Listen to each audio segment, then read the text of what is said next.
Death and nature are the only two things that will provide you with true context for your life. If you do not have these two things, at least once every week, nature, or at least once every 5 years, it's going to be very easy for you to forget how beautiful your life is and the things that you can accomplish with your time. There's been so many times in my life where I've gotten lost in the things that I intend to do or the things that I am expected to do.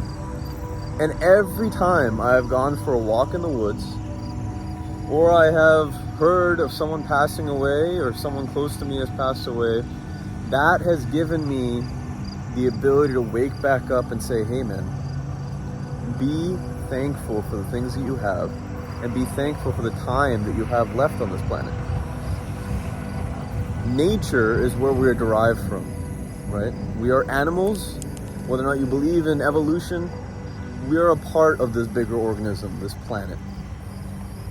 And it's very easy for us, especially if we live in cities or if we spend too much time on our devices, to forget that very thing.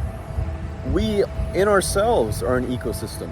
We have billions of bacteria living all over us, and without them we can't survive.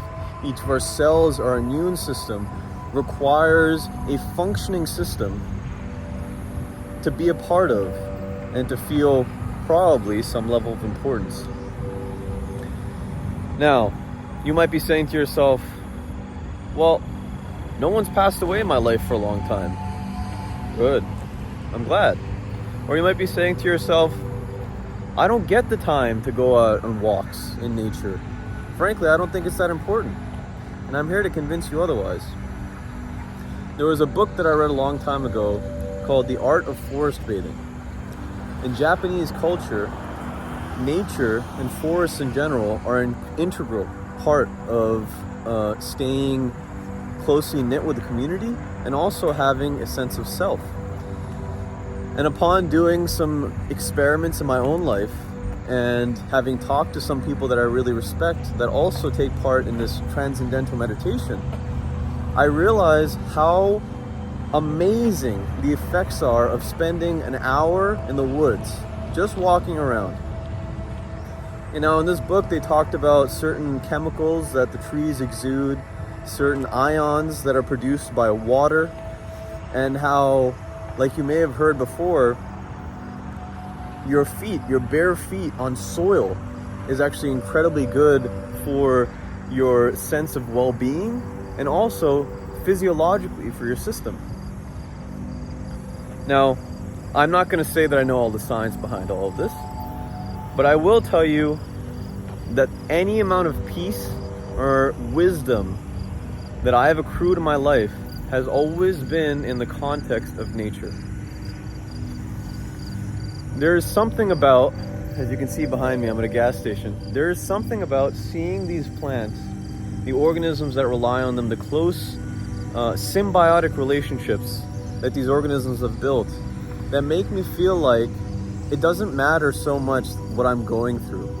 It doesn't matter so much what I intend to accomplish in my life. Because if I consider myself one of these insects or one of these plants, the reality is, if they had a brain, they probably wouldn't give a shit about their life either. In the sense of importance, in the sense of pride. They are simply advantageous and evolutionarily equipped because they gave in to their environment. Now, plants in general have been around for way longer than most terrestrial organisms, besides maybe bacteria. And for us to believe that these organisms are somehow less complicated or less intense than we are, I think is a little short-sighted. At the end of the day, I think you can learn a lot from just observing how a plant changes over the seasons, the interactions that it has, the raw amount of productivity a single plant has for its ecosystem, I would argue, is significantly more than most humans are capable of. Because the system that we've created so far is not an ecosystem, really. It's an individual drive to go and make our lives better. A prideful pursuit in a lot of senses. Now, You might be thinking to yourself, what the hell is this guy rambling on about plants, man? Just go and try it out. Please, just go and try it out. Just go to the woods. Maybe if you don't want to go alone, take a friend. Just go to the woods and tell me after an hour in the woods, just walking around, no intentions in mind, tell me that you don't feel better, that you don't feel more at peace with your life and the decisions that you're making. If you go alone, you're gonna have a lot of time to reflect on the things that you want to do, the things that you have failed to do, and probably just your emotional state in general. 100%. Now, recently, someone very dear to me passed away. And the reality is, I'm very sad about it. But, their passing has reminded me once again how short life is, how important my relationships with the people in my life are, and probably the most important, what I need to do in order to feel satisfied with my time. So I decided upon this person's passing that I'm going to spend one time a week, hitting up people that are close to me, my family members, that I don't really interact with very often. My aunts, my cousins, whoever I deem is part of my bloodline, my lineage. And another time, I will go forward and call up one of my close friends that I haven't been in touch with. The reason being, I want to establish a social ecosystem in my life so that I can be as vibrant as these plants. These plants are sitting next to a gas station and they're happy as can be, right?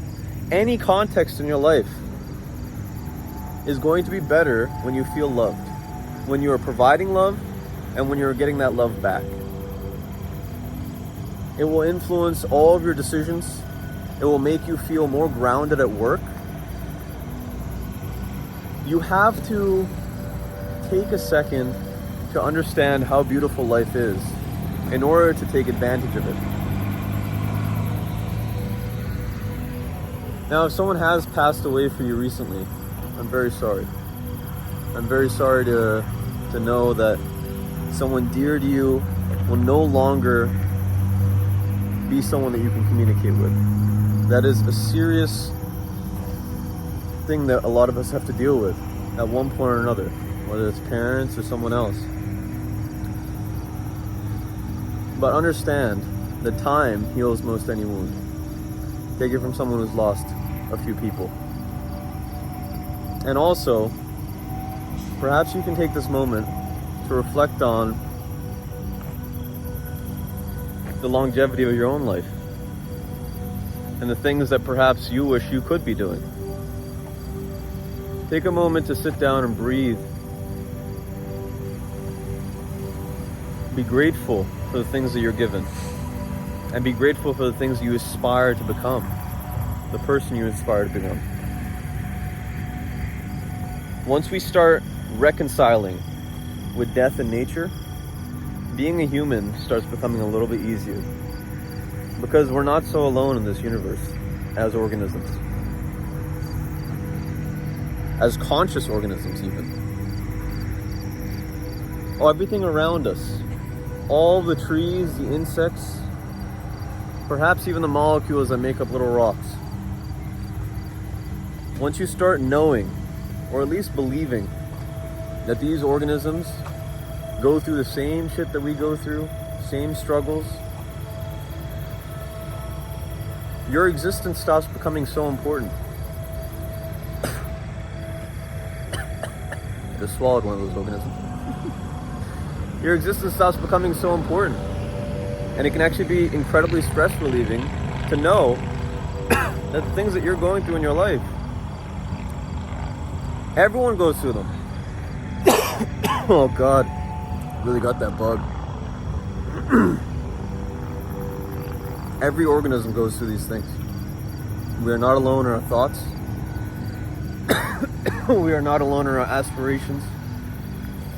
And we are certainly not alone in our struggles. At the very least, you know that I'm here with you, struggling. But it's all right. It's part of life. It's part of every organism's life. And you being a human, you have the advantage of being able to put that into context. So death and nature, love these two things. Death is a part of life, and you are a part of nature. Check this video out. Talk about a few things that are similar to this concept. Some spirituality that I believe every human can benefit from. Actualize your potential, my friends. Take care.